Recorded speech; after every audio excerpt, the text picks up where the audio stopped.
بسم اللہ الرحمن الرحیم باب الثیاب البیض للکفن۔ یہ باب اس بیان میں کہ کفن کے لیے سفید کپڑے،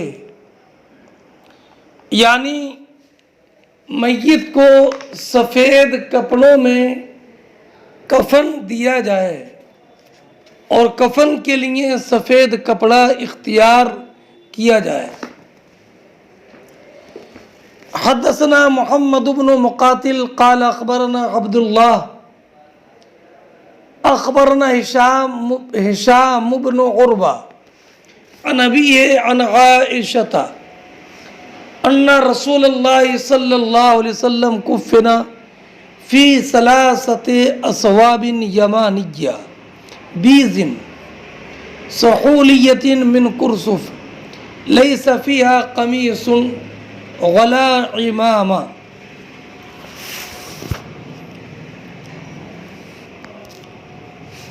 حضرت عائشہ صدیقہ رضی اللہ تعالی عنہا بیان فرماتی ہیں نبی کریم صلی اللہ تعالی علیہ وسلم کے کفن کے تعلق سے کہ نبی اکرم صلی اللہ تعالی علیہ وسلم کو 3 یمنی سفید کپڑوں میں کفن دیا گیا۔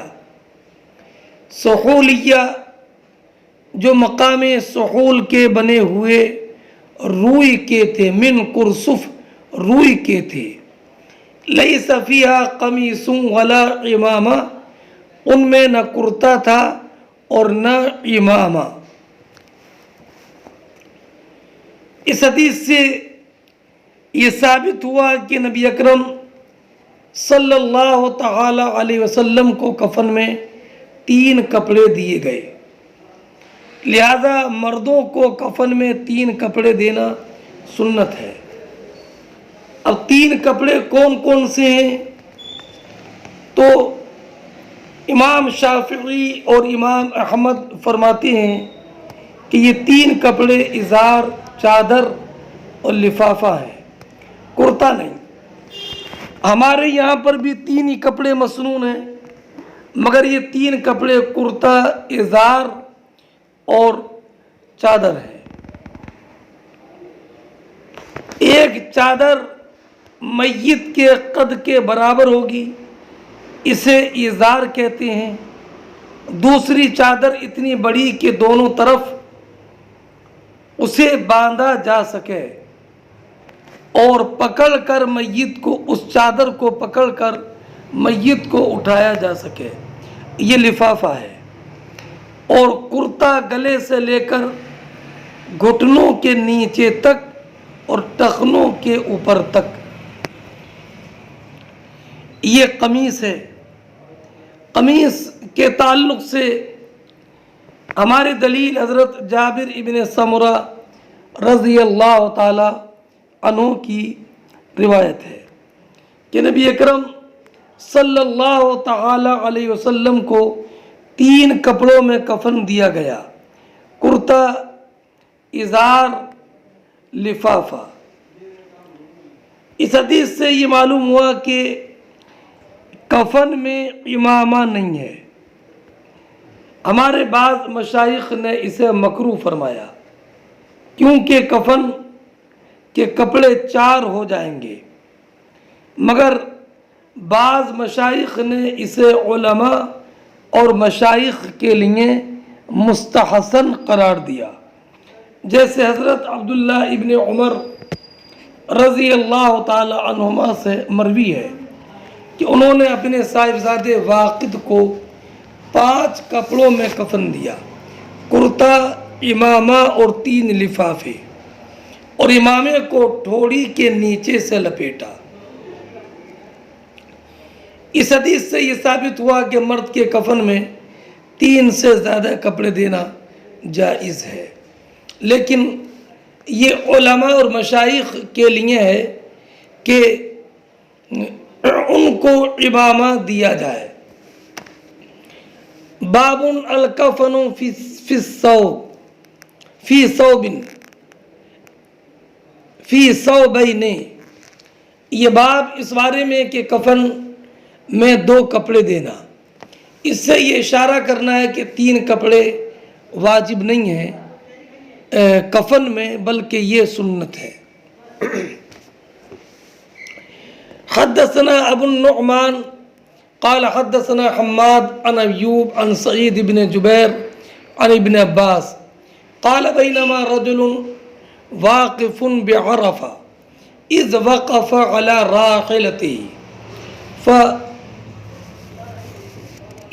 فوقصعته او قال فاوقصعته قال النبي صلی اللہ علیہ وسلم اغسلوه بماء وسدر وكفنوه في ثوبين ولا تحنطوه ولا تخمروا رأسا فإنه يبعث يوم القيامة ملبيا۔ حضرت عبداللہ ابن عباس رضی اللہ تعالیٰ عنہما کی روایت سنیے۔ پہلے میں حاصل بتا دوں، عبداللہ ابن عباس رضی اللہ تعالیٰ عنہما بیان فرماتے ہیں کہ حج کے موقع پر نمی ذی الحجہ کو ایک انسان عرفہ میں کھڑا تھا کہ اچانک وہ اپنی سواری سے گر پڑے اور جس سے ان کی گردن ٹوٹ گئی اور ان کا انتقال ہو گیا۔ تو نبی اکرم صلی اللہ تعالی علیہ وسلم نے ارشاد فرمایا کہ اسے پانی اور بیری سے نہلا دو اور 2 کپڑوں میں کفن دو اور اسے خوشبو نہ لگاؤ اور نہ اس کا سر ڈھانکو، یہ قیامت کے دن لبیک کہتا ہوا اٹھے گا، ملبیہ۔ اور ایک روایت میں ملبدہ تلبید سے بنا ہے۔ تلبید کے معنی آتے ہیں سر پر گوند وغیرہ سے اپنے بالوں کو جما لینا تاکہ یہ بال حالت احرام میں ٹوٹے نہ۔ تو اس سے یہ معلوم ہوا کہ اگر کسی کا انتقال حالت احرام میں ہو جائے تو اسے نہ خوشبو لگائی جائے اور نہ اس کا سر ڈھانکا جائے، بلکہ حالت احرام میں جیسے ہے ایسی 2 کپڑے کفن میں دے کر اس کی جو 2 چادریں ہیں اس میں اس کو کفن میں دے کر اسے دفن کر دیا جائے کہ قیامت کے دن جس حال میں یہ انتقال اس نے کیا ہے ویسی اٹھے گا، تلبیہ کہتا ہوا۔ اور ملبدہ اس حال میں اٹھے گا کہ اس کا سر کے بال جمے ہوئے ہوں گے، منتشر نہیں ہوں گے۔ یہی مذہب بعض علماء کا ہے کہ جیسے شہید کو اس کے خون کے ساتھ دفن کیا جاتا ہے، ایسی حالت احرام میں مرنے والے کو بھی یوں ہی دفن کر دیا جائے گا۔ لیکن امام اعظم رضی اللہ تعالی عنہ کے نزدیک اس کو پورا کفن دیا جائے گا، اس کا سر بھی ڈھانکا جائے گا اور خوشبو بھی لگائی جائے گی، اس لیے کہ موت سے ہر عبادت ختم ہو جاتی ہے۔ اب جب انسان مر گیا تو اس کا عمل ختم ہو گیا، اس لیے موت سے احرام بھی ختم ہو گیا، لہذا حالت احرام میں مرنے والے کے غسل و کفن میں ممنوعات احرام کی پابندی نہیں رہتی۔ اسی لیے سرکار نے ان کو بیری سے غسل دینے کا حکم دیا، حالانکہ حالت احرام میں بیری کے پانی سے غسل کرنا ممنوع ہے نا۔ اب سرکار نے ان کے لیے جو ممانعت فرمائی کہ خوشبو نہ لگائی جائے اور سر نہ ڈھانکا جائے، یہ ان پر خاص شفقت کی بنا پر تھا۔ اور 2 کپڑوں میں کفن دینے کی وجہ یہ رہی ہوگی کہ اس وقت ان کے بدن پر صرف وہی 2 کپڑے ہوں گے، ہو سکتا ہے کہ اس سے زائد کپڑے نہ رہے ہوں۔ اس سے یہ معلوم ہوا کہ اگر عذر ہو تو عذر کی وجہ سے 3 کپڑوں سے کفن دینے میں کوئی حرج نہیں۔ اور یہ بھی معلوم ہوا کہ اگر کوئی حالت احرام میں انتقال کر جائے تو اب اس کے حج کو کوئی دوسرا انسان مکمل نہیں کرے گا۔ اگلی حدیث میں بھی یہی ہے۔ اب اس حدیث کا ترجمہ دیکھیں۔ عبداللہ ابن عباس رضی اللہ تعالیٰ عنہما فرماتے ہیں کہ اسی درمیان کہ ایک شخص عرفہ میں کھڑا ہوا تھا کہ اپنی سواری سے گر گیا تو اس کی گردن ٹوٹ گئی، تو نبی کریم علیہ السلام نے فرمایا گردن ٹوٹ گئی، ثلاثی مجرد سے بھی پڑھ سکتے ہو، وَقَصَعَتْهُ، یا ثلاثی مزید سے سرکار نے فرمایا، عبداللہ ابن عباس نے فرمایا فَوْقَصَعَتْهُ، تو نبی کریم علیہ السلام نے فرمایا اغسلوا بماء، انہیں غسل دو پانی اور بیری سے، اور انہیں دو کپڑوں میں کفن دو، وَلَا تُحَنِّطُوهُ، انہیں خوشبو مت لگاؤ، وَلَا تُخَمِّرُوا رَأْسَهُ، ان کا سر نہ ڈھانکو، فَإِنَّهُ يُبْعَثُ يَوْمَ الْقِيَامَةِ مُلَبِّيًا، کہ بے شک یہ قیامت کے دن تلبیہ کہتے ہوئے اٹھیں گے۔ باب الحنوط للمیت، یہ باب اس بارے میں کہ میت کے خوشبو لگانا۔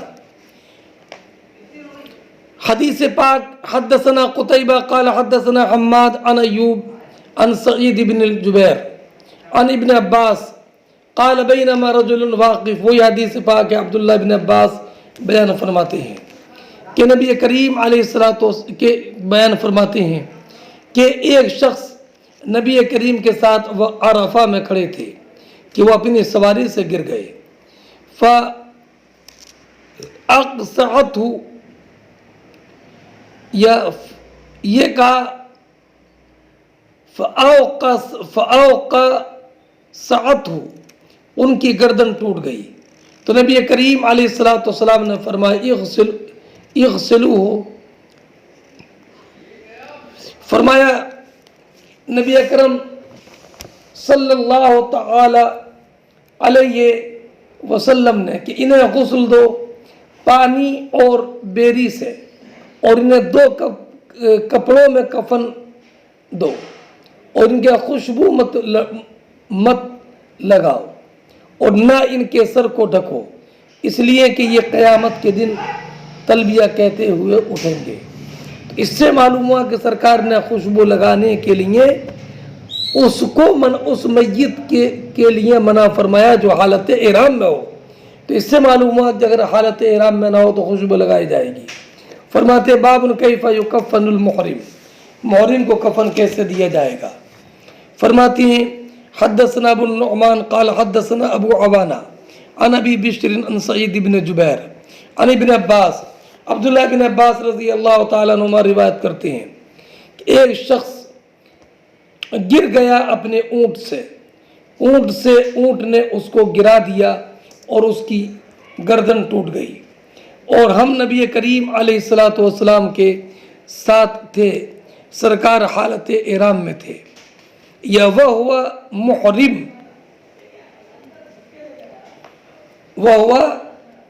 یہ بھی حال ہے، اور وہ حالت احرام میں تھے، تو نبی کریم علیہ وہ محرم اور وہ حالت احرام میں تھے، کون کہ جن کا انتقال ہوا تھا، تو نبی کریم علیہ السلام نے فرمایا اغسلوه بماء، انہیں غسل دو پانی اور بیری سے، وکفنوه فی ثوبین، اور انہیں 2 کپڑوں میں کفن دو، ولا تمسوه بطیب، انہیں خوشبو نہ ملو، ولا تخمروا رأسا، ان کے سر کو نہ ڈھانکو، فإن اللہ یبعث یوم القیامہ ملبدا، اس لیے کہ اللہ رب العزت ان کو قیامت میں اٹھائے گا اس حال میں کہ ان کے بال بالکل منتشر نہیں ہوں گے۔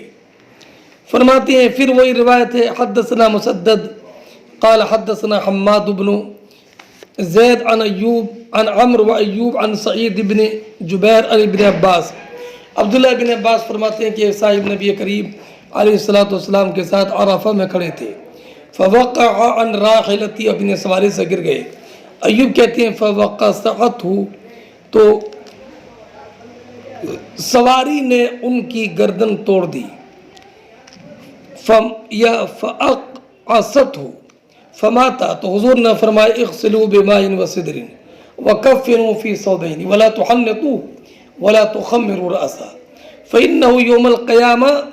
ایوب کہتے ہیں یلبی، یعنی سرکار نے فرمایا فإنه یبعث یوم القیامت یلبی، اس حال میں کہ وہ تلبیہ کہتے ہوں گے. اور عمر ابن دینار نے کہا ملبیہ، کہ وہ قیامت میں اس حال میں اٹھیں گے کہ وہ تلبیہ. باب یا باب الکفن فی القمیص الذی یکف او لا یکف ومن کفنا بغیر قمیص.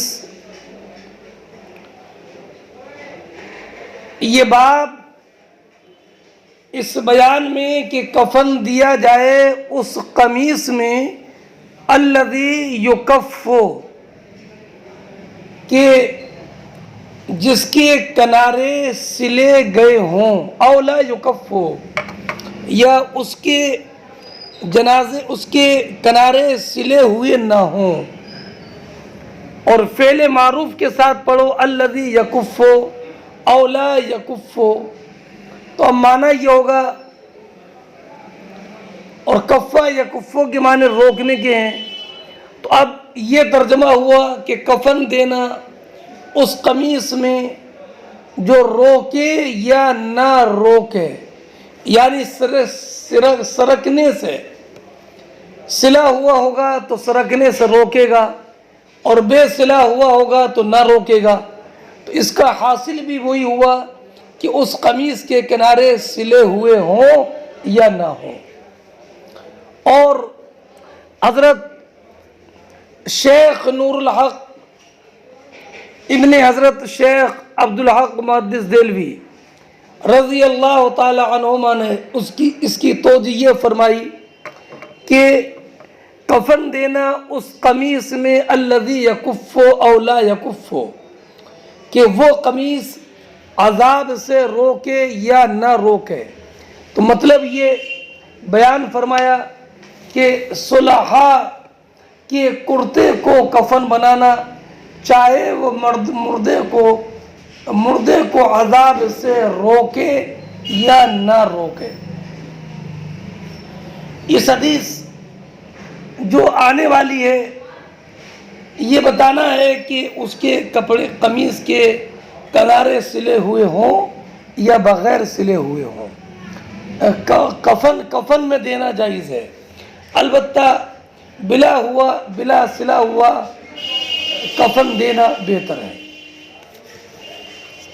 اب امام بخاری رضی اللہ تعالی عنہ نے جو روایت کی ہے میں اس کا پہلے خلاصہ بیان کر دوں. رأس المنافقین عبداللہ ابن ابی ابن سلول، اس کا جب انتقال ہوا، یہ رأس المنافقین بہت بڑا منافق تھا. نبی اکرم صلی اللہ تعالی علیہ وسلم کے خلاف ہمیشہ سازشوں میں شریک رہتا. اور اس عبداللہ ابن ابی ابن سلول کا جو بیٹا تھا، اس کے جو صاحبزادے تھے وہ انتہائی مخلص اور جانثار صحابی تھے. ان کا نام قبل اسلام خباب تھا. نبی کریم علیہ السلام نے ان کا نام عبداللہ رکھا، عبداللہ ابن ابی ابن سلول رأس المنافقین کے بیٹے کا. یہ حضرت صدیق اکبر رضی اللہ تعالی عنہ کے دور خلافت میں جنگ یمامہ میں شہید ہوئے۔ عبداللہ ابن ابی ابن سلول سن 9 ہجری میں 20 دن بیمار رہ کر مرا، آخر شوال میں بیمار ہوا اور ابتدائی ذی قعدہ میں مرا۔ نبی اکرم صلی اللہ تعالی علیہ وسلم مرض موت میں اس کی عیادت کے لیے تشریف لے گئے تو اس نے یہ گزارش کی کہ مجھے کفن کے لیے کرتا عنایت فرمائیں اور میری نماز جنازہ پڑھیں۔ نبی اکرم صلی اللہ تعالی علیہ وسلم نے اسے قبول کر لیا۔ اسی وعدے کی وجہ سے آپ نے قمیص بھی عطا فرمائی اور نماز جنازہ بھی پڑھی۔ نبی اکرم صلی اللہ تعالی علیہ وسلم نے اس راس المنافقین عبداللہ ابن ابی کو کفن کے لیے اپنی قمیص کیوں عطا فرمائی؟ تو چونکہ نبی اکرم علیہ السلام نے اس راس المنافقین سے وعدہ کر لیا تھا تو ایفائے عہد کے لیے سرکار نے قمیص عطا فرمائی، اور یہ بھی کہ چونکہ عبداللہ ابن ابی نے اس قمیص کا سوال کیا تھا اور نبی اکرم علیہ السلام کی عادت کریمہ تھی کہ آپ کسی سائل کو محروم نہیں کرتے تھے، اور یہ بھی کہ اس کا بیٹا جس کا ذکر ابھی میں نے کیا وہ مومن مخلص صحابی تھے، تو آپ نے ان کی دلجوئی اور تکریم کے لیے قمیص عطا فرمائی۔ اور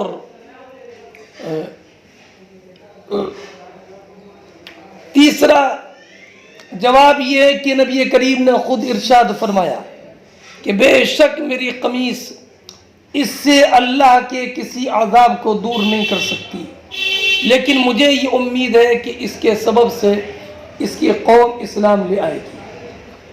چنانچہ جب خزرج نے یہ دیکھا کہ نبی کریم علیہ السلام نے اس کو قمیص عطا فرمائی اور اس کی نماز جنازہ پڑھائی تو خزرج کے 1000 آدمیوں نے اسلام قبول کیا۔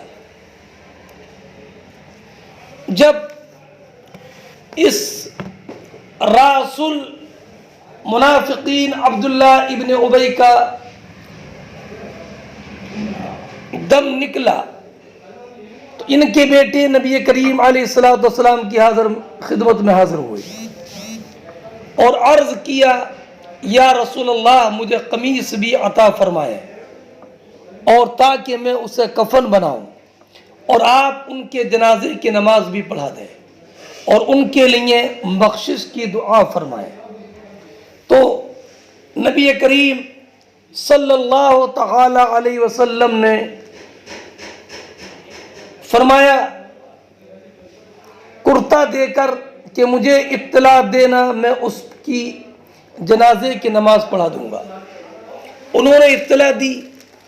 جب نبی اکرم علیہ السلام نے ان کی نماز جنازہ پڑھنی چاہی تو حضرت عمر رضی اللہ تعالی عنہ نے حضور کا دامن پکڑ لیا اور عرض کیا کیا اللہ نے آپ کو منافقین پر نماز پڑھنے سے منع نہیں فرمایا؟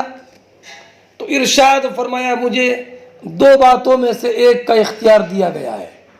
کیا مطلب؟ قرآن نے فرمایا سواء علیہم استغفرت لہم او لم تستغفر لہم لن یغفر اللہ لہم ان اللہ لا یہدی القوم الفاسقین۔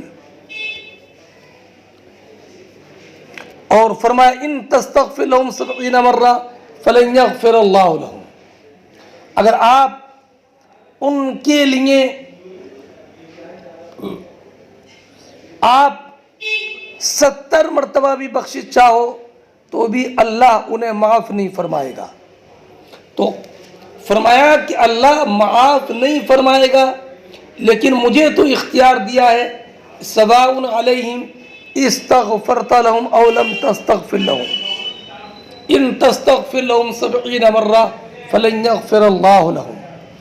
اللہ معاف نہیں فرمائے گا، لیکن مجھ کو استغفار سے منع نہیں فرمایا، بلکہ یہ فرمایا کہ استغفار کرنا یا نہ کرنا یہ دونوں ان کے لیے برابر ہے۔ تو اللہ نے مجھے استغفار کرنا اور نہ کرنا دونوں کا مجھے اختیار دے دیا، فرمایا کہ آپ کے استغفار کی وجہ سے اللہ معاف نہیں فرمائے گا۔ تو ان کی عدم مغفرت کا تو اس میں اعلان ہے، لیکن آپ کو استغفار نہیں کرنا ہے، یہ اس میں حکم نہیں ہے۔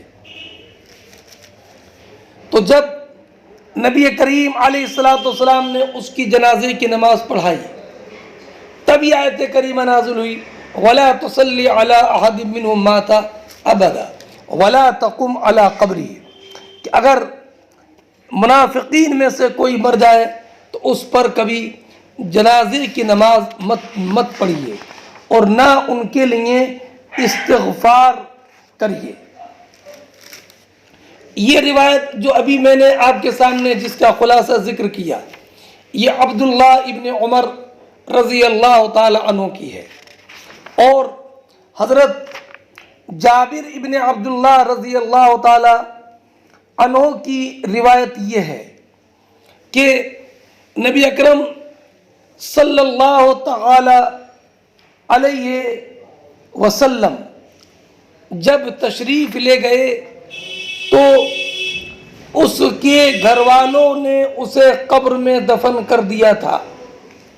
نبی اکرم علیہ السلام نے حکم دیا، اسے قبر سے نکالا گیا، اور سرکار نے اپنی قمیص اس کو دی، اور اس قمیص کو نبی کریم کی قمیص کو کفن بنایا گیا، اور نبی کریم علیہ السلام نے اپنا لعاب دہن بھی اس کے منہ میں ڈالا۔ یہ روایت جابر ابن عبداللہ رضی اللہ تعالی عنہ کی ہے۔ اب حضرت جابر ابن عبداللہ کی روایت میں یہ ہے کہ اس کو قبر سے نکالا اور اس کو قمیص پہنائی، اور پہلی روایت جو حضرت عبداللہ ابن عمر سے مروی ہے اس میں یہ ہے کہ آپ نے اپنی قمیص اس کے بیٹے کو عطا فرما دی۔ تو اب دونوں روایتوں میں تطبیق یہ ہے کہ نبی کریم علیہ السلام نے حضرت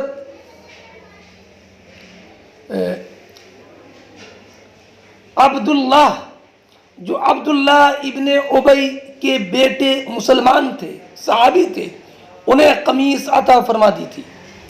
پھر عبداللہ ابن ابی کے گھر والوں نے سوچا کہ حضور کو آنے میں مشقت ہوگی، اس لیے آپ کے پہنچنے سے پہلے ہی عبداللہ ابن ابی کو دفن کر دیا۔ نبی اکرم علیہ السلام اپنا وعدہ پورا کرنے کے لیے پہنچ گئے۔ اس وقت عبداللہ ابن ابی کو دفن کیا جا چکا تھا۔ پھر آپ نے حکم دیا، اس کو قبر سے نکالا گیا، اور آپ نے اس کو اپنی قمیص عطا پہنائی اور اپنا لعاب دہن اس میں ڈالا، اور اس کی جنازے کی نماز پڑھائی۔ اور بعض علماء نے فرمایا کہ ممکن ہے کہ آپ نے اس کو 2 قمیصیں عطا کی ہوں، ایک قمیص اس کے کفن کے لیے اس کے بیٹے کو دی، اور دوسری قمیص اس کو قبر سے نکال کر پہنائی۔ اب ہو سکتا ہے کہ اس وقت میں حضرت عبداللہ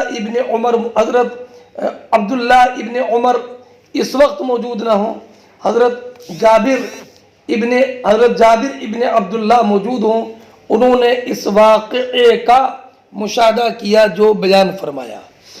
اور قمیص دینے میں ایک حکمت یہ بھی تھی کہ غزوہ بدر کے موقع پر جب حضرت عباس رضی اللہ تعالی عنہ کو قیدی بنا کر لایا گیا تو ان کے بدن پر قمیص نہیں تھی۔ آپ حضرت عباس لمبے قد کے انسان تھے، کسی کی قمیص حضرت عباس کے نہ آئی تو عبداللہ ابن ابی ابن سلول چونکہ یہ لمبا آدمی تھا، اس کی قمیص حضرت عباس کو عطا فرمائی گئی اور پہنائی گئی۔ عبداللہ ابن ابی کا یہ احسان تھا، نبی کریم علیہ الصلوۃ والسلام نے اس احسان کا بدلہ چکانے کے لیے عبداللہ ابن ابی کو کفن میں قمیص دی تھی۔ اب رہا یہ معاملہ کہ اگر مردہ کافر ہو تو اس کی جنازے کی نماز تو نہیں پڑھی جائے گی۔ کیا مردہ کافر کو غسل دینا، کفن پہنانا اور اس کو دفن کرنا جائز ہے یا نہیں؟ تو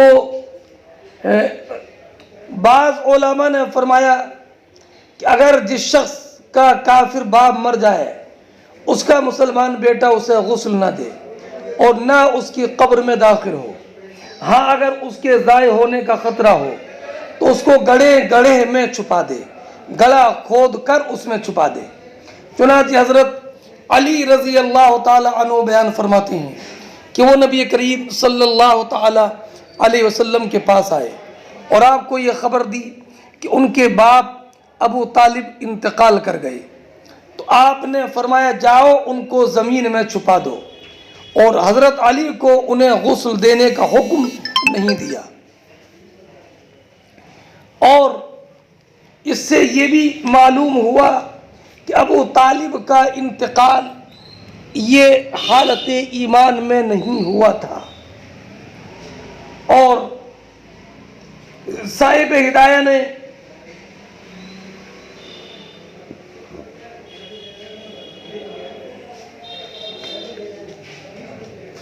ایک روایت ذکر کی ہے کہ حضرت علی رضی اللہ تعالی عنہ کو سرکار نے ان کے والد ابو طالب سے متعلق کفن پہنانے کا حکم اور دفن کرنے کا حکم دیا تھا، اور یہ کہہ کر کہ اس کو گڑھے میں ڈال دو۔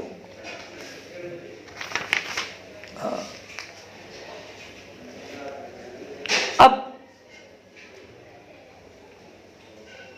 ایک روایت میں یہ ہے کہ نبی اکرم علیہ الصلوۃ والسلام کئی دن تک ابو طالب کے لیے مغفرت کی دعا کرتے رہے اور اپنے گھر سے نہیں نکلے، یہاں تک کہ جبریل امین یہ آیت لے کر نازل ہوئے، ما کان للنبی والذین آمنوا ان یستغفروا للمشرکین ولو کانوا اولی قربا۔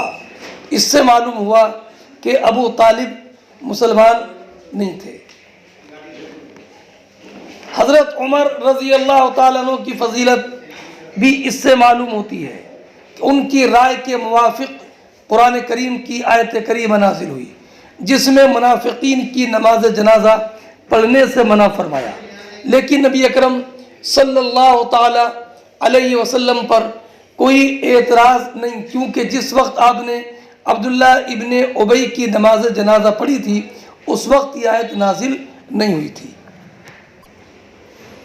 اس سرکار نے عبداللہ ابن ابی ابن سلول کے جسم کو اس کی قبر سے نکالنے کا حکم دیا، تو اس سے معلوم ہوا کہ کسی حاجت یا مصلحت کی وجہ سے میت کو قبر سے نکالنا جائز ہے، لیکن یہ اس وقت تک جب تک کہ اس پر اس کو مٹی نہ دی گئی ہو۔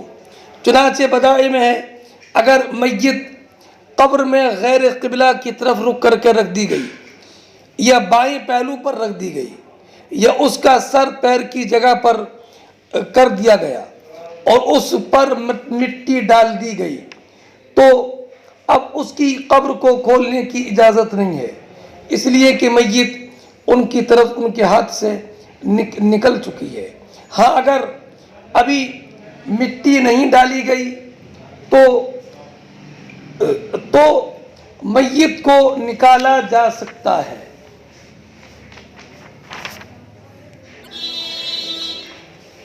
ابرہ کافر باب کے تعلق سے تو میں نے بتایا کہ حضرت علی رضی اللہ تعالیٰ عنہ نبی کریم علیہ السلام کی بارگاہ میں حاضر ہوئے اور بتایا کہ ان کے والد ابو طالب دنیا سے چلے گئے، ان کا دم نکل گیا، تو سرکار نے فرمایا اذهب فبارے ولم یأمرہ بغسلہ، اور اس سے ایک بات یہ بھی معلوم ہوئی جو میں نے ابھی آپ کو بتائی کہ ابو طالب کا انتقال حالت ایمان میں نہیں ہوا تھا۔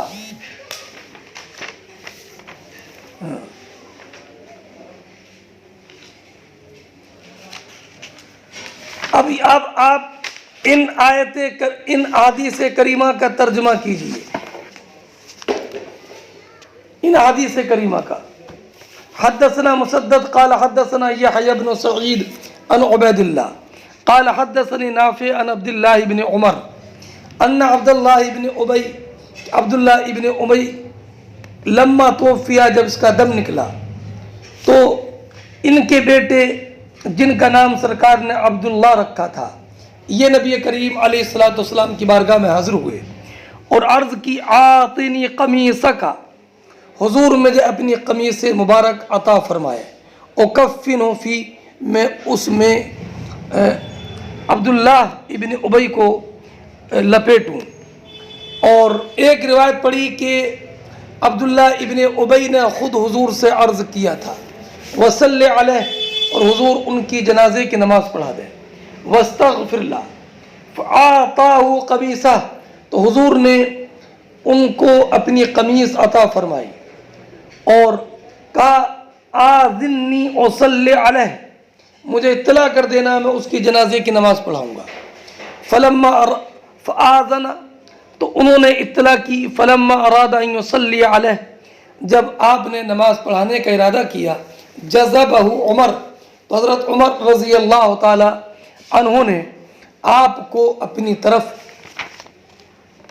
حضرت عمر رضی اللہ تعالی عنہ نے حضور کا دامن پکڑ لیا اور عرض کیا کہ اللہ رب العزت نے آپ کو منافقین کی نماز پڑھانے سے منع نہیں فرمایا۔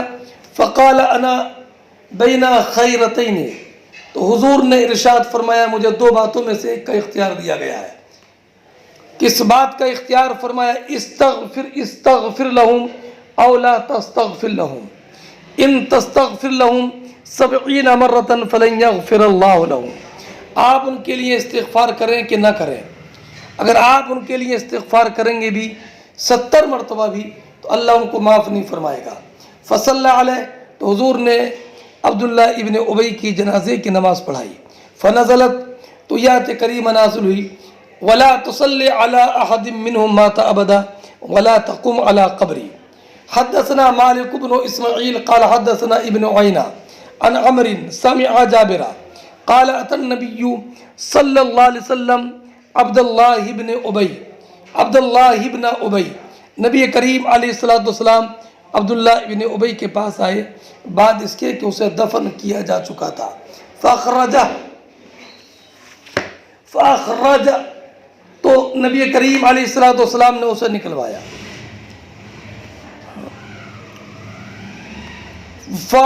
فاخرج فنفس فیہ من ریقہ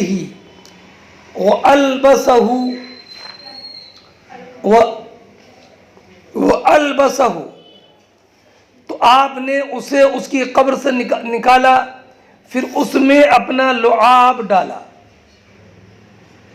اور وَأَلْبَسَهُ قَمِيصَهُ، اور اس کو اپنی قمیص پہنائی۔ چلیے اب اس تعلق سے جو تشریح تھی وہ میں نے آپ کے سامنے مختصر انداز میں ذکر کر دی ہے۔ باب الکفن بغیر قمیص، یہ باب اس بارے میں کہ کفن بغیر قمیص کے۔ حدثنا ابو نعیم قال حدثنا سفیان عن ہشام عن عروہ عن عائشہ قال کفن النبی صلی اللہ علیہ وسلم فی ثلاثت اصواب السحول. حضرت عائشہ صدیقہ رضی اللہ تعالی عنہا بیان فرماتی ہیں کہ نبی اکرم علیہ الصلوۃ والسلام کو 3 کپڑوں میں کفن دیا گیا جو سحول کے بنے ہوئے تھے، روئی کے تھے. لیس فیہا قمیص، ان میں نہ قمیص تھی اور نہ ہی امامہ تھا، نہ ہی قمیص تھی اور نہ ہی امامہ تھا. اور ہماری روایت جو حضرت جابر ابن سمرہ رضی اللہ تعالی عنہ بیان فرماتے ہیں کہ نبی کریم علیہ الصلوۃ والسلام کو 3 کپڑوں میں کفن دیا گیا، قمیص، ازار اور لفافہ. اس لیے احناف کے نزدیک میت کے کفن میں قمیص بھی ہے، قمیص بھی ہے. اگلی اس حدیث کی تشریح پہلے گزر گئی ہے. قال ابو عبداللہ ابو نعیم لا یقول ثلاثہ وعبد اللہ ابن ولید عن سفیان یقول ثلاثہ. فرماتے ہیں امام بخاری کہ ابو نعیم کی جو روایت ہے اس میں یہ کفن النبی صلی اللہ علیہ وسلم فی اصواب، اس میں ثلاثتن کا لفظ نہیں ہے. اور عبداللہ ابن ولید کی روایت جو سفیان سے ہے اس میں ثلاثہ کا لفظ ہے. اگلی روایت باب الکفنی بلا امامہ، یہ باب اس بارے میں کہ کفن ہوگا اس میں امامہ نہیں. حدثنا اسماعیل قال حدثنا مالک عن ہشام بن عروہ عن ابیہ عن عائشہ ان رسول اللہ صلی اللہ علیہ وسلم کفن فی ثلاثت ابیاض بیض. حضرت عائشہ صدیقہ رضی اللہ تعالیٰ عنہ روایت کرتی ہیں کہ نبی اکرم علیہ الصلوۃ والسلام کو 3 سفید کپڑوں میں کفن دیا گیا جو مقام سحول کے بنے ہوئے تھے. لیس فیہا قمیص ولا امامہ، ان میں نہ قمیص تھی اور نہ ہی امامہ تھا. آپ نے احناف کا مذہب پڑھا ہے کہ اگر مشائخ یا علماء کے میں کو کفن کے ساتھ اگر امامہ بھی کفن میں دیا جائے تو بعض علماء نے اس کو مستحسن فرمایا ہے. اگلا باب دیکھیں، باب الکفن من جمیع المال. یہ باب اس بیان میں کہ میت کا کفن جمیع مال سے ہوگا، یعنی ثلث مال سے نہیں. آپ نے پڑھا ہے کہ میت کے مال سے 4 حق متعلق ہیں. پہلے تجہیز، تکفین، یہ جمیع مال میں سے. اس کے بعد میں اس پر جو دیون ہے وہ ادا ہوں گے. اس کے بعد میں جو مال بچا اس کے ثلث میں اس کی وصیتیں نافذ ہوں گی. وصیتیں پورا کرنے کے بعد اب جو مال بچے گا وہ ورثہ کے درمیان تقسیم ہوگا. فرماتے ہیں وَبِهِ قَالَ عَطَاء وَالزُّهْرِي وَعَمْرُ بْنُ دِينَارَ وَقَتَادَہ.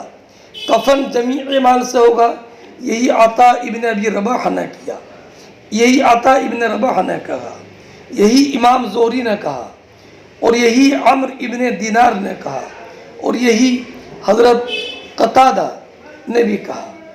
وقال عمر بن دینار الحنوط من جمیع المال. حضرت عمر ابن دینار نے یہ بھی کہا کہ خوشبو کا سامان جو بھی آئے گا یہ بھی جمیع مال سے ہوگا. وقال ابراہیم، اور ابراہیم نخعی نے فرمایا یبدأ بالکفن ثم بالدین ثم بالوصیہ. آغاز پہلے کفن سے ہوگا، اس کے بعد قرض ادا کیا جائے گا اور پھر وصیت جو ہوگی وہ پوری کی جائے گی. اس لیے اور اس کے بعد جو مال بچے گا وہ مال جو ہے وہ ورثہ کے درمیان تقسیم ہوگا. وقال سفیان اجر القبر والغسل ہوا من الکفن. اجر فرماتے ہیں سفیان ثوری کہ قبر کھودنے کی اجرت اور غسل دینے والے کی اجرت یہ بھی کفن ہی کے جنس سے ہے۔ اس کا مطلب یہ ہے کہ جو حکم کفن کا ہے کہ کفن جمیع مال سے ہوگا، یہی حکم جو ہے وہ قبر کھودنے والے کی اجرت کا بھی ہے اور غسل دینے والے کی اجرت کا بھی ہے کہ یہ بھی کل مال سے ہوگا، بعض مال سے نہیں۔ حدثنا احمد بن محمد المکی قال اخبرنا ابراہیم بن سعد عن ابیہ قال اتي عبد الرحمن بن عوف يوما بطعام فقال قتل مصعب بن عمير وكان خيرا مني فلم يوجد له ما يكفن فيه إلا بردة وقتل حمزة أو رجل آخر خير مني فلم يوجد له ما يكفن فيه إلا بردة لقد خشيت أن يكون قد عجلت لنا طيباتنا في حياتنا الدنيا ثم جعل يبكي۔ یہ حضرت عبد الرحمن ابن عوف رضی اللہ تعالی عنہ کا واقعہ ہے کہ عبد الرحمن ابن عوف رضی اللہ تعالی عنہ کے سامنے کھانا لایا گیا، کھانے میں گوشت اور روٹی تھی۔ حضرت عبد الرحمن ابن عوف رضی اللہ تعالی عنہ نے جب اپنے سامنے گوشت اور روٹی دیکھی تو ان کی آنکھوں میں آنسو آ گئے اور انہوں نے حضرت مصعب ابن عمیر، حضرت حمزہ بن عبد المطلب کو یاد کیا اور کہنے لگے کہ حضرت مصعب ابن عمیر، حضرت حمزہ بن عبد المطلب رضی اللہ تعالی عنہما غزوہ احد میں شہید ہو گئے، اور ان کا عالم یہ تھا کہ صرف ان کے پاس ایک چادر تھی، اسی چادر کو ان کا کفن بنایا گیا، اور چادر کا بھی یہ عالم تھا کہ اگر مصعب ابن عمیر رضی اللہ تعالی عنہ کو ان کی چادر ان کے سر سے ڈالی جاتی، سر چھپایا جاتا تو پیر ان کے کھلے رہتے، اور اگر پیر چھپائے جاتے تو سر کھلا رہ جاتا۔ تو نبی اکرم صلی اللہ تعالی علیہ وسلم نے فرمایا ان کے سر کو ڈھانک دو اور ان کے پیروں پر اذخر گھاس رکھ دو۔ اللہ اکبر کبیرہ۔ پھر حضرت عبد الرحمن ابن عوف رضی اللہ تعالی عنہ نے فرمایا حالانکہ حمزہ مجھ سے بہتر تھے، مصعب ابن عمیر مجھ سے بہتر تھے، ان کا حضرت عبد الرحمن ابن عوف کا یہ کہنا بطریق تواضع اور انکساری کے تھا، ورنہ عبد الرحمن ابن عوف تو عشرہ مبشرہ میں سے ہیں۔ اب عبد الرحمن ابن عوف رضی اللہ تعالی عنہ نے فرمایا کہ اب ہمیں یہ ڈر لگتا ہے کہ کہیں ایسا نہ ہو کہ ہماری نیکیوں کا بدلہ ہم کو دنیا ہی میں نہ دیا جا رہا ہو۔ یہ مصعب ابن عمیر، حضرت حمزہ رضی اللہ تعالی عنہما یہ اپنے سارے اجر کو آخرت کے لیے ذخیرہ بنا کر کے لے گئے، اور ہمارے سامنے یہ گوشت روٹی یہ سب اہتمام و انصرام کہیں ایسا تو نہیں کہ ہماری نیکیوں کا بدلہ ہمیں دنیا ہی میں دیا جا رہا ہو۔ اتنا کہہ کر یہ رونے لگے۔ وَتَرَكَ الطَّعَامَ، اور کھانا انہوں نے چھوڑ دیا، کھانا نہیں کھایا۔ تو اب اس سے یہ بھی معلوم ہوا کہ ایک ہی کپڑے میں کفن دیا جائے، اور یہ کفن ضرورت ہے۔ فرماتے ہیں حدثنا احمد بن المکی، ہم سے حدیث بیان کی احمد بن مکی نے، انہوں نے کہا کہ ہم سے حدیث بیان کی ابراہیم بن سعد نے، انہوں نے روایت کی سعد سے، اور سعد نے روایت کی اپنے والد ابراہیم سے، اپنے والد ابراہیم سے۔ یہ سعد بن ابراہیم مدینہ منورہ کے قاضی تھے، ان کا انتقال 125 ہجری میں ہوا، اور ان کے والد ابراہیم بن عبد الرحمن ہیں۔ وہ کہتی ہیں کہ عبد الرحمن ابن عوف کے سامنے فقال قتل مصعب بن عمیر وكان خيرا مني، حضرت عبد الرحمن ابن عوف رضی اللہ تعالی عنہ نے فرمایا کہ مصعب ابن عمیر شہید کیے گئے غزوہ احد میں، وَكَانَ خَيْرًا مِّنِّي، اور وہ مجھ سے بہتر تھے۔ یہ حضرت عبد الرحمن ابن عوف کا قول کہ مصعب ابن عمیر مجھ سے بہتر تھے، یہ قول تواضعاً ہے، جیسی کہ نبی کریم علیہ الصلوۃ والسلام نے ارشاد فرمایا لا تفضلونی علی یونس بن متى، ورنہ تو عبد الرحمن ابن عوف عشرہ مبشرہ میں سے ہیں۔ اس لیے ان کا یہ قول کہ مصعب ابن عمیر مجھ سے بہتر ہیں، یہ تواضعاً ہے۔ فلم یوجد له ما یکفن فیہ الا بردہ، تو ان کے کفن کے لیے کوئی کپڑا نہیں پایا گیا سوائے ایک چادر تھی جو حضرت مصعب ابن عمیر کی تھی۔ وقتل حمزہ، اور حمزہ شہید کیے گئے۔ یہ حمزہ ابن عبد المطلب ہیں، نبی کریم علیہ الصلوۃ والسلام کے محترم چچا ہیں، اور نبی کریم علیہ الصلوۃ والسلام کے رضائی بھائی بھی ہیں۔ ان کو اسد اللہ بھی کہا جاتا ہے۔ جب انہوں نے اسلام قبول کیا تو ان کے اسلام قبول کرنے کی وجہ سے اسلام کی شوکت میں اضافہ ہوا۔ یہ بھی غزوہ احد میں شہید ہوئے، اور ان کو نبی کریم علیہ الصلوۃ والسلام نے سید الشہداء فرمایا۔ ان کے فضائل اور مناقب بے شمار ہیں۔ وقتل حمزہ اور رجل آخر، اور حمزہ ابن عبد المطلب نبی کریم علیہ الصلوۃ والسلام کے عم محترم شہید کیے گئے۔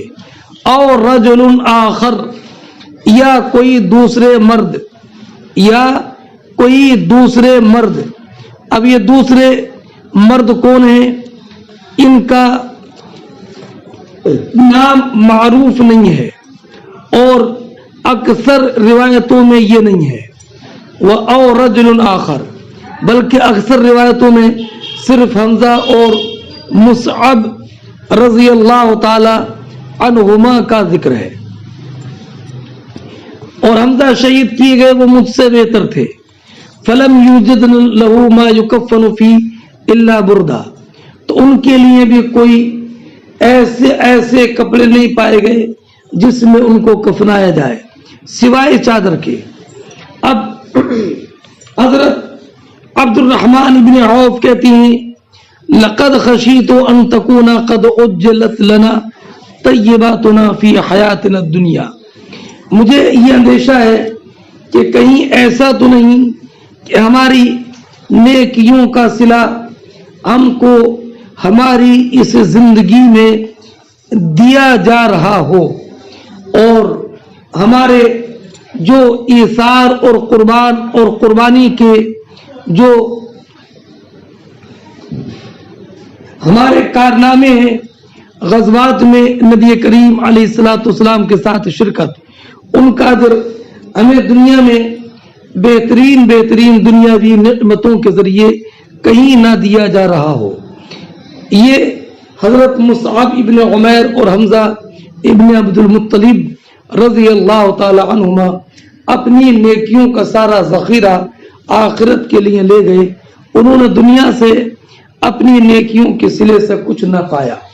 حضرت عبد الرحمن ابن عوف کا یہ خوف اور یہ رونا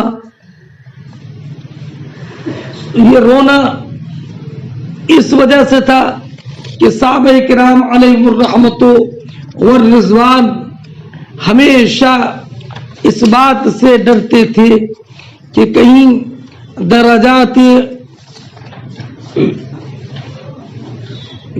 بلند درجات کے حاصل کرنے میں ہم پیچھے نہ رہ جائیں اور کہیں ہمارے نیکیوں کا اجر آخرت میں کچھ کم نہ ہو جائے.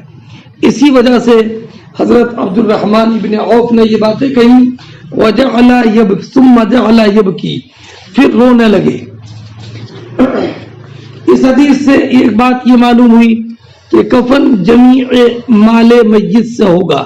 یہی امام بخاری علیہ رحمت و رضوان نے باب قائم کیا، اور اس سے یہ معلوم ہوا کہ حضرت حمزہ اور حضرت مصعب ابن عمیر کو ان کی چادروں میں کفن دیا گیا.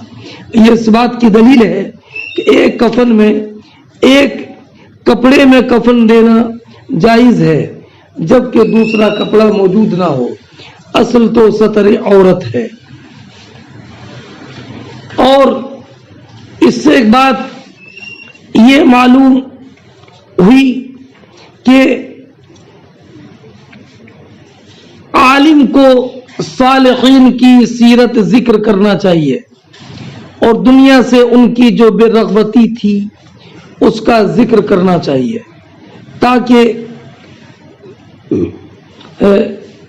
تاکہ دنیا کی رغبت کم ہو اور صالحین کے ساتھ آخرت میں کہیں ہم صالحین کے ساتھ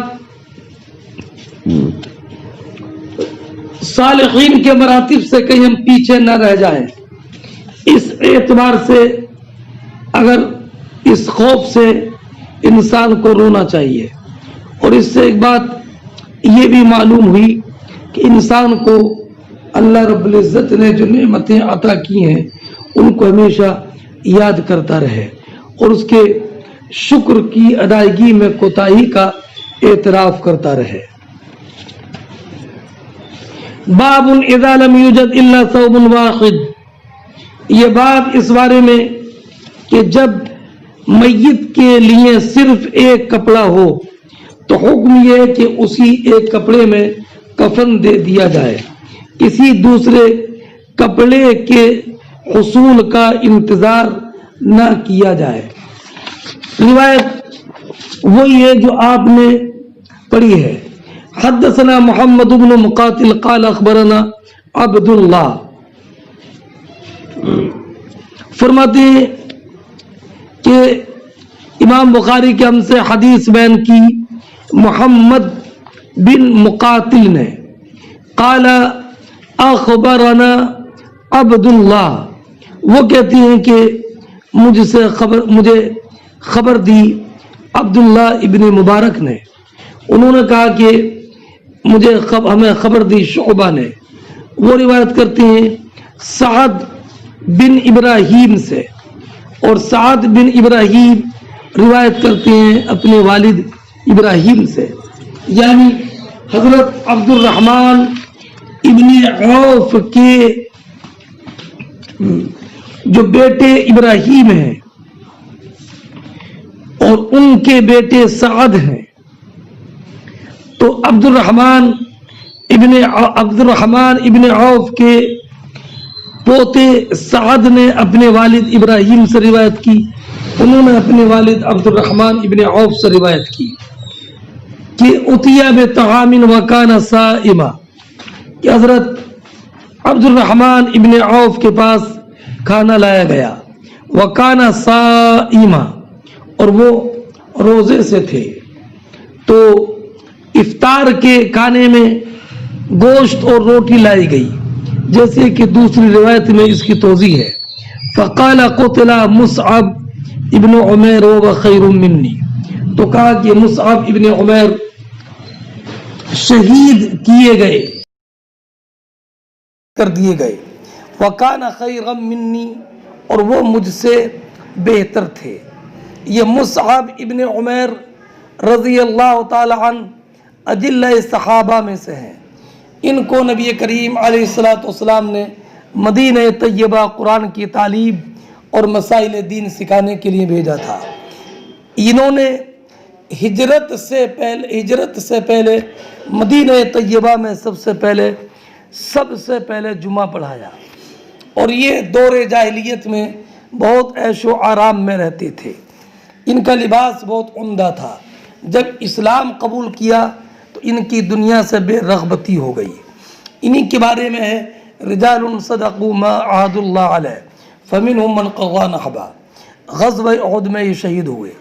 حضرت عبد الرحمن ابن عوف کا یہ کہنا کہ وہ مجھ سے بہتر تھے، یہ تواضعاً تھا، جیسے کہ نبی کریم علیہ السلام نے تواضعاً فرمایا تھا لا تفضلونی علی یونس بن متى، ورنہ تو عبد الرحمن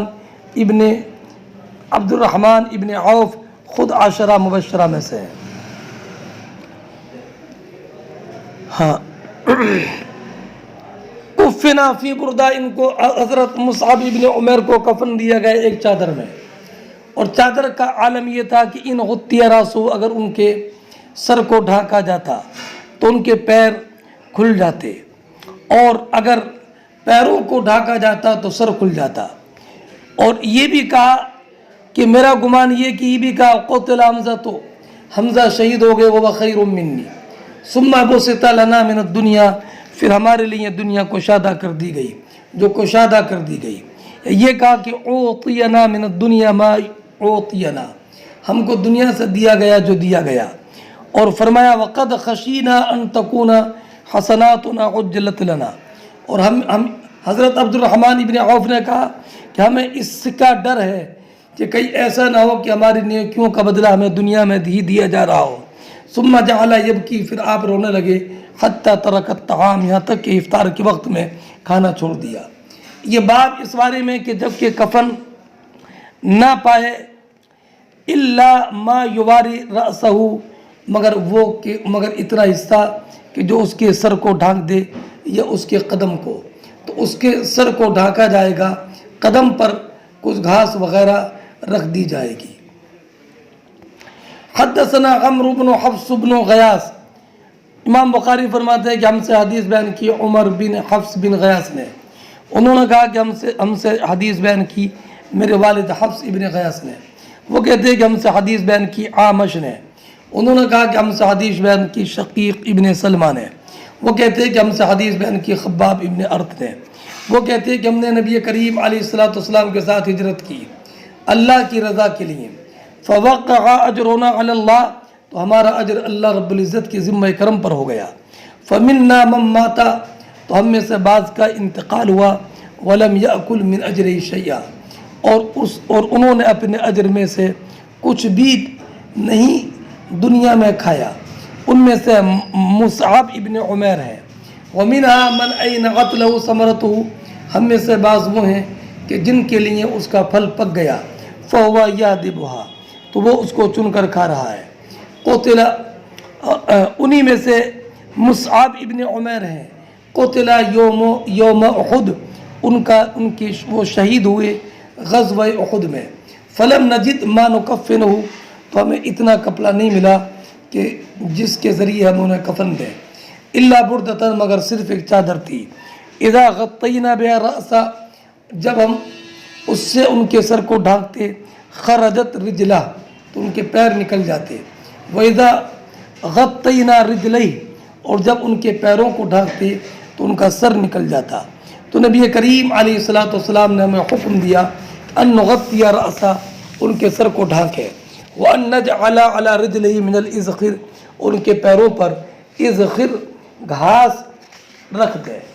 اس سے یہ معلوم ہوا کہ اگر کفن ضرورت میسر ہو تو پھر سوال کرنا جائز نہیں ہے۔ اور یہ بھی معلوم ہوا کہ اگر اتنا کپڑا تنگ ہو تو میت کے سر کو ڈھانکا جائے گا، پیروں کو نہیں۔ اور اس سے یہ بھی معلوم ہوا کہ ابتدائے اسلام میں کتنی مشقت تھی، اور یہ بھی معلوم ہوا کہ مصیبتوں پر صبر کرنا یہ ابرار کے منازل اور اخیار کے درجات سے ہے۔ اور یہ بھی معلوم ہوا کہ اگر کپڑا تنگ ہو تو سر کو ڈھانکا جائے اور اس کے پیروں پر اذخر گھاس رکھ دی جائے۔ اور اس حدیث سے حضرت مصعب ابن عمیر کا مقام بھی معلوم ہوا، اور حضرت مصعب ابن عمیر کو شہید کرنے والے کا نام عبداللہ ابن قمیعہ ہے۔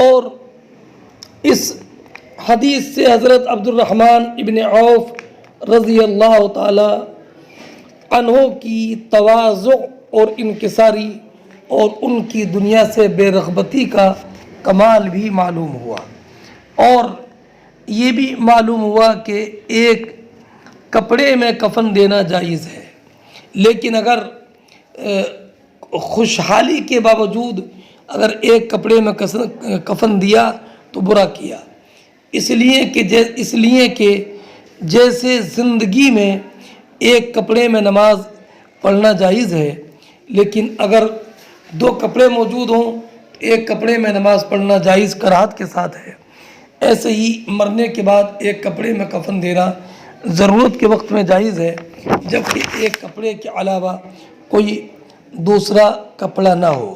اور حمزہ اور مصعب ابن عمیر رضی اللہ تعالی عنہما کا مسئلہ یہ باب ضرورت سے